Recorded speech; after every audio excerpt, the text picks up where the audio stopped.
Hello, my name is the Retro Gaming Goose, and welcome back to another episode, and happy Pride Month. This is going to be my last video talking about queer gaming, and then you got another year to wait until you can get angry at me online, but today I want to talk about the gayest game I own. And I mean that in a great way, and one of my favourite things about this game is that it was designed not to be. This game was designed to be pure eye candy and sex appeal for young teenage boys. What you actually got though was one of the most queer coded games I have ever played, and that's hilarious to me, and I still love this game to this day.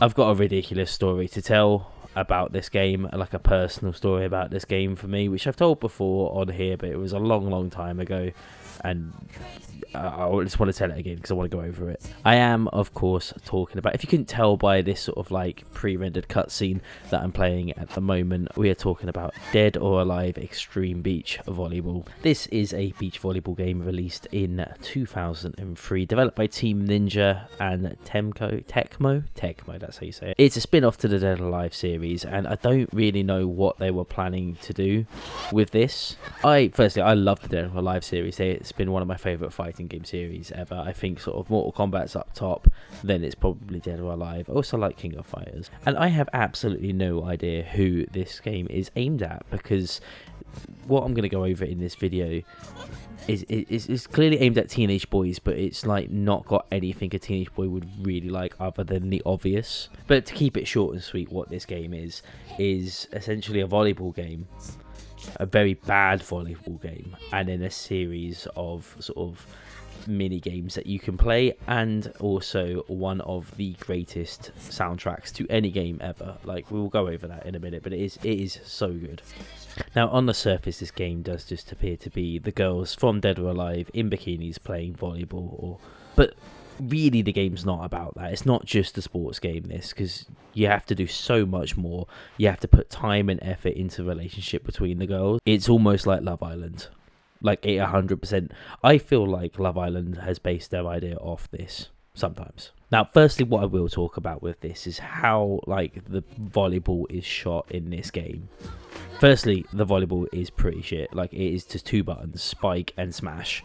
He doesn't really go too much into it, and I got absolutely pummeled in this game going back. I used to be really good at this game. But the actual way it's filmed, like the way like the shot takes place when you're playing volleyball, it's not just like set to the male gaze. It's very camp. I feel like it is just very like over the top. And it's just almost like parody of what it's supposed to be, which again, yes, is supposed to be eye candy for teenage boys, but I just feel like it does way more. Like, I feel like it's trying to explain how meta this is. The additional things that you can actually do in this game are wild, because the whole point of this game is you play volleyball, you make friendships, and then you buy stuff, and you buy all these different, like, you've got all these different swimsuits and like accessories that you can gift to each other, gift to each players, that you can wear yourself. You can have so many different accessories, and that to me is not something that like most teenage boys would be into. It's essentially a dress up game. You've got dolls, you're dressing them up, and they're playing volleyball, which is a weird concept to have, but it's a great concept. Now, one of the other things I do have to bring up is how sort of girly pop the soundtrack to this game is. The radio station is incredible. It has some of the most, like, the queerest anthems I can think of the early 2000s. We've got Bewitched on here. Bewitched is in this game not once but like twice. Also, there's a song by the Baha Men on here that isn't Who Let the Dogs Out, which I think is a missed opportunity. Now, one of my fondest memories of this game is kind of ridiculous, actually. But when I was younger, I did not understand the sex appeal of this game. It was almost like I understood that there were girls in bikinis in this game, but I just didn't get it. I was just like, that's not what I'm interested in. I played this game to play volleyball, and I was so good at the volleyball in this game when I was younger. Now, the way the shop is designed, the outfits that have more clothing, that are less revealing, are way more expensive.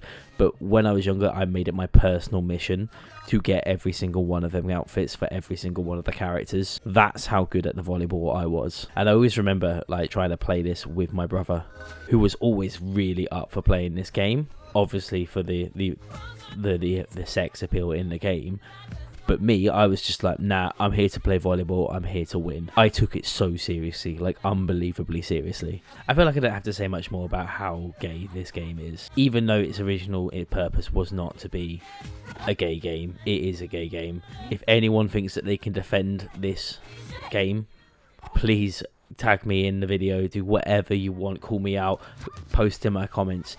But at the end of the day, it's pretty gay. Anyway, my name's been the Retro Gaming Goose. I've really enjoyed making these videos over Pride Month, but happy Pride Month. This should be my last video this month about queer gaming. But if you want to stick around for more videos, then please subscribe to the channel. I put out videos pretty much every weekday. At least I try and put out videos every weekday. If you agree or disagree with me about anything I've said in this video, please comment below, but keep it civil. And hopefully I'll see you in another video. Thanks for watching.